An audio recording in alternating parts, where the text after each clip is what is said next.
Ова беше предупредувањето на полициските сили пред да ги растори преостанатите демонстранти на централниот плоштад во Бања Лука. Предходно, таткото на убиеното момче, Давор Драгичевиќ, ја обвини полицијата дека ги штити убиците на неговиот син и најави дека нема да го напушти централниот плоштад во Бања Лука, се додека не бидат исполнети неговите барања. Одавде не идем.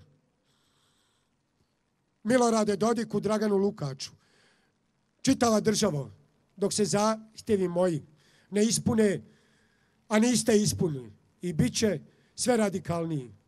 Давид беше пронајден мртов откако 6 дена беше воден како исчезнат. Полицијата првично соопшти дека станува збор за самоубиство, но подоцна изјави дека е можно тој да бил убиен. Обвинителството отвори истрага за убиство која се уште во тек. Официјални представници на босанските срби негираат дека ги штитат осумничените за овој случај.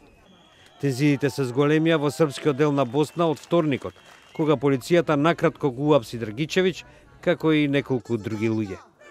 Движењето Правда за Давид потикна неколку месечни антивладини протести, што го одразуваат незадоволството кај народот од корупцијата и невработеноста во оваа земја.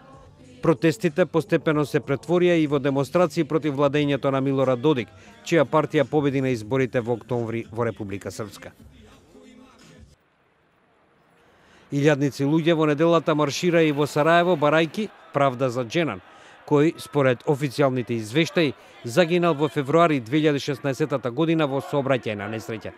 Неговиот татко, Мурис Мемич, вели дека син му бил убиен и од судството и политичката елита го штитат убиецот. Не могу ме лагати, неće ме слагати. Ја се обеќао идем до краја и ја ću дојти до краја.